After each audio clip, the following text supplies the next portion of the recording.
এমন সুন্দর শান্তশিষ্ট একটা দৃশ্য দেখতে কার না ভালো লাগে বলেন। আমরা তাই বারবার ছুটে যাই এই জায়গাগুলোতে যেখানে আমাদের মনের শান্তিটা মেলে। নমস্কার, কেমন আছেন সবাই? আমি অর্পিতা। আমার নতুন একটি ব্লগে আপনাদের সবাইকে স্বাগত জানাই। যদিও বা এই জায়গায় আমরা অনেকবার ঘুরতে গিয়েছি, কিন্তু তারপরেও আমরা যেন বারবার যেতে চাই। আর আমরা সেদিন গিয়েছিলাম ইয়াবলেতে, যেহেতু জায়গাটা আমাদের বাসা থেকে বেশ একটু দূরে, আর সে কারণে আমরা মোটামুটি সারাদিনের প্রস্তুতি নিয়ে খাবার দাবার সব কিছু নিয়ে গিয়েছিলাম। আমরা হাঁস খাবার কিনবো। হ্যাঁ, চল আমরা হাঁস খাবার কিনবো। চারিদিকে পরিবেশটা এত সুন্দর আর পরিষ্কার পরিচ্ছন্ন, যে কারণে কিন্তু এখানে খুব ভালো লাগবে। আমরা সেদিন ২টা ফ্যামিলি গিয়েছিলাম, আর আমরা কিন্তু গত ২-৩ বছর আগেও একসাথে এই ইয়াবলেতে ঘুরতে গিয়েছিলাম।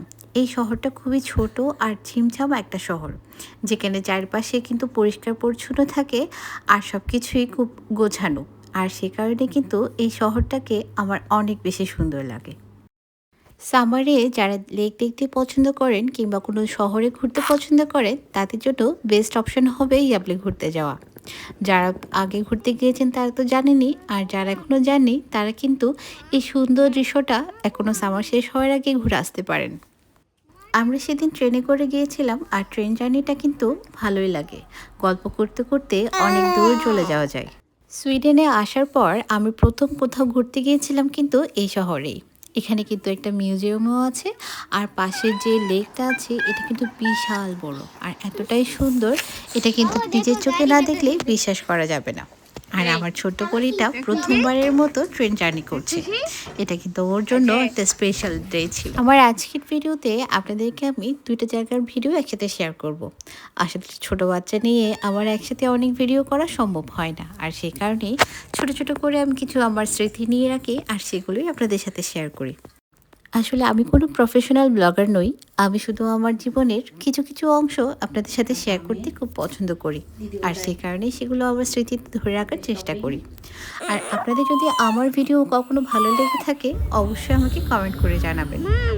আর আর যারা আমাকে ভালোবাসেন, অবশ্যই আমার ভিডিওটাকে লাইক, কমেন্ট এবং শেয়ার করে আমাকে সাপোর্ট করবেন।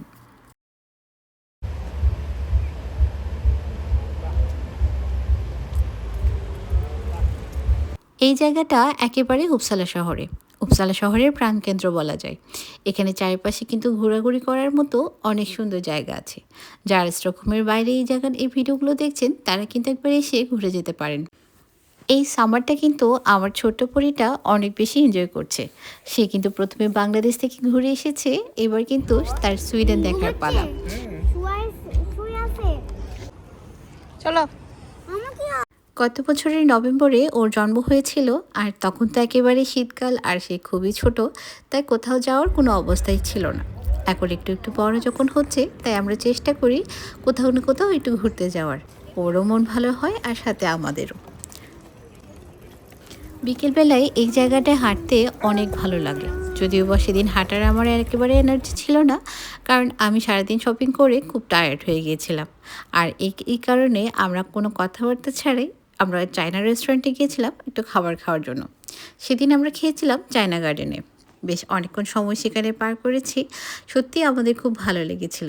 আর আমার বড় মেয়ে তো ছোট্ট হয়ে গেছে, তাই সে ছোটোটাকে বাবার কোলে দিয়ে এখন নিজেই ভাঙে চড়া শুরু করে দিয়েছে। আচ্ছা, ছোট বেবি বড়দের মতো হাঁটতেছে আর বড় বেবি ছোটদের আর মতো, তাই না? কিছুদিন পরে এই রাস্তাগুলো খুব সুন্দর জাঁকজমক করে সাজানো গোছানো হয়ে থাকবে। রেস্টুরেন্টে যেহেতু গিয়েছি, তাই একটু মন ভরে খাবো না তা তো হয় না। আর খাবারের কিন্তু আয়োজনের কিন্তু কোন ধরনের কমতি ছিল না, যথেষ্ট আয়োজন থাকে সব সময়। আর বাচ্চাদের নিয়ে খাওয়ার জন্য সুব্যবস্থা রয়েছে।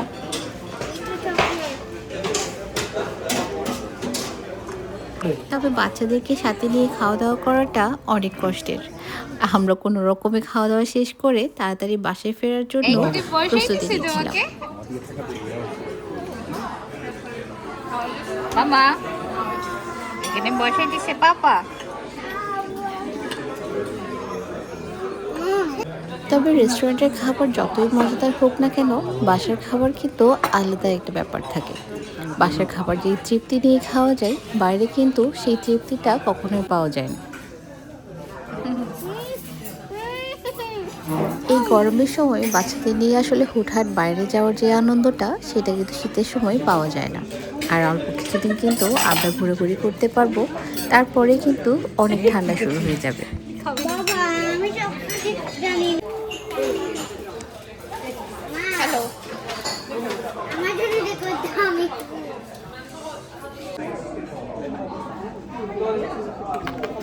আমরা কলা খাচ্ছি, তাই না?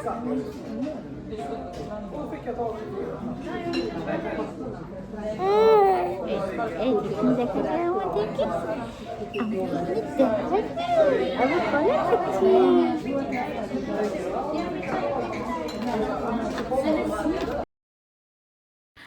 আরশিয়ানাকে কিন্তু হাত দিয়ে কলা খাওয়াতে হয়, কারণ সে চামচ দিয়ে দিলে খেতে চায় না। আর সে কারণে আমি হাতটা ভালো করে ধুয়ে নিয়ে হাত দিয়ে কলা খাওয়াচ্ছিলাম। এটা নিয়ে আবার কেউ খারাপ কিছু মনে করবেন না। আমাদের আজকের এই ভিডিওটি আপনাদের যদি ভালো লাগে অবশ্যই লাইক, কমেন্ট এবং শেয়ার করবেন, আর আমার চ্যানেলটাকে সাবস্ক্রাইব করবেন। সবাই ভালো থাকবেন, সুন্দর থাকবেন, আর দেখা হবে পরের ভিডিওতে। আরশিয়ানা, তুমি বাবাকে দেখছো? High high. তুমি গ্রিন বাবা তুমি গ্রিন দেখো